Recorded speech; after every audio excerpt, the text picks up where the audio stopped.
Hello YouTube, I'm Chris. Welcome back to Richmond. Now you can see in front of you, ballasting has progressed a great deal since the last video.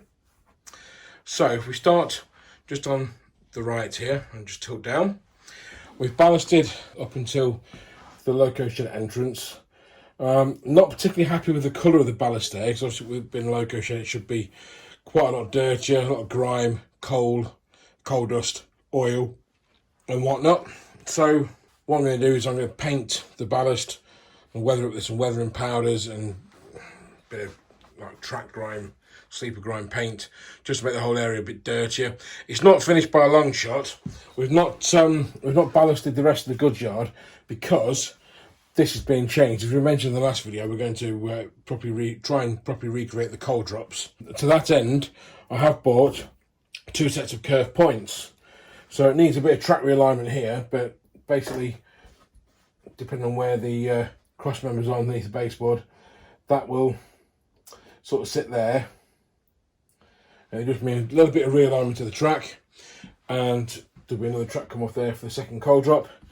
And this point here will sit somewhere just off here and lead straight into the other set of coal drops once we've built the second board, or the new piece of board. Now if we look just here, if I can just shunt the DMU out of the way a little bit, just to show you the track in platform 2 there.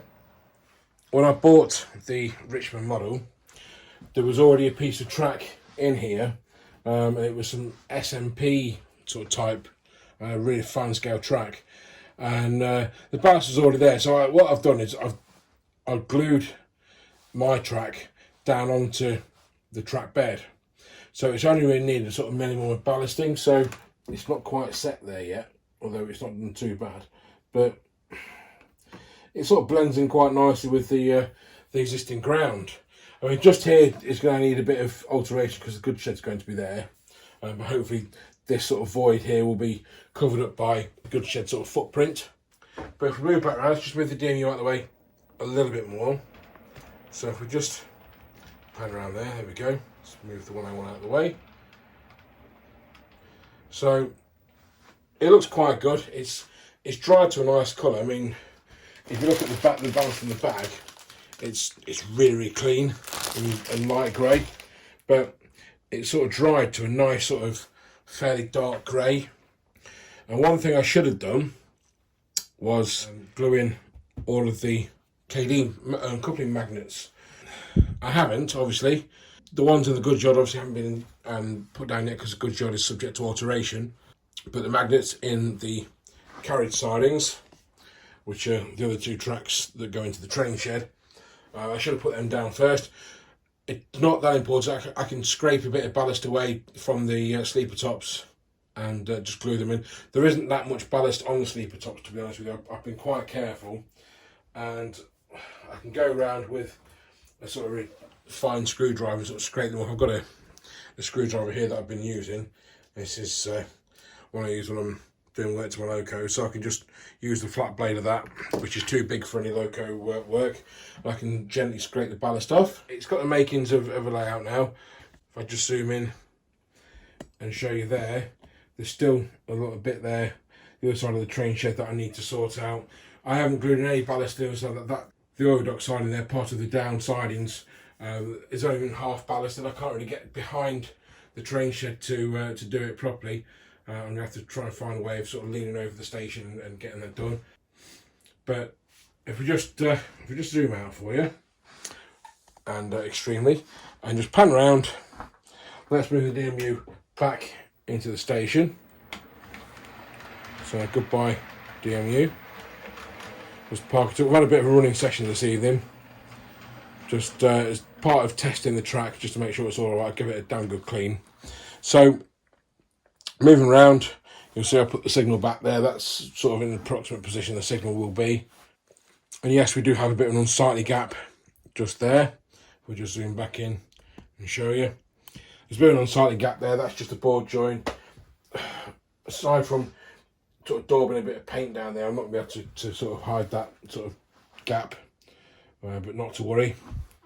And we've ballasted as far as the crossover just here, but only on this side of the crossover. The reason being is, as we discussed in the last video, we're making an extension for the baseboard, just where that spirit level is. I didn't want to ballast those curves because I'm going to be lifting them shortly, and the closest one has a bit of a dip, and a couple of my Monaco struggle with it because it's quite a severe dip. If they've got a long train, they don't go over it. But by and large, very happy with the ballast. And whoops, I know you can see there the Deluxe Materials Ballast Magic. It's quite hit and miss, I've found. Just be wary of using it. I mean, it's about 10-11 quid for just for that, and if you buy the full kit, it's about 15-20 quid depending on where you buy it from. And I didn't really get very good results using it, to be honest with you. I had great results on my N gauge layout, but not on this one. So on this one, I've gone back to the tried and tested PVA water ferroliquid mix, which, as you can see, has worked really, really well. The next job, for just back around to the station, just give you something to look at, something pretty. The next job is painting the rails. Now, this is something I should really have done before I ballasted. I really didn't think of it until recently.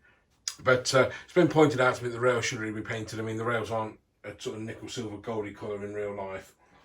So to that end, I've seen Wood and Scenics do a sort of track colour paint pen. They do one that's a steel colour and one that's a rust colour. So I'm going to buy the steel colour and use that on the majority of the track.